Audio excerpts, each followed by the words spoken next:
નવા વર્ષે અનેક સ્થળોએ અવનવી પરંપરા હોય છે અને દાહોદના ગરબાડામાં નવા વર્ષે જે પરંપરા જળવાઈ છે તે સૌથી અનોખી છે। ગરબાડા તેમજ ગાંગરડી ગામે બેસતા વર્ષે યોજાય છે ગાય ગોહરીની પ્રથા।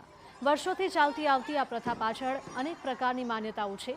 આ અનોખી પરંપરા પ્રમાણે ગામના ચોક તેમજ મુખ્ય માર્ગો પર ગાયોનું ટોળું ભેગું કરાય છે।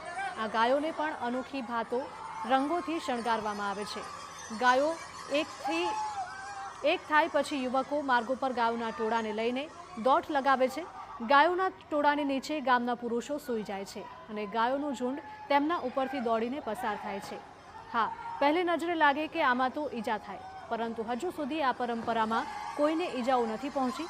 આ પરંપરા પાછળ ઉદ્દેશ્ય છે કે સમગ્ર વર્ષ દરમિયાન ખેતી કામમાં ગાયને ખેડૂતે ભૂલથી લાકડી મારી હોય, કોઈ ઈજા પહોંચાડી હોય તો તેની માફી માંગવામાં આવે છે। હજારો વર્ષોથી આ પ્રથા ચાલતી આવે છે।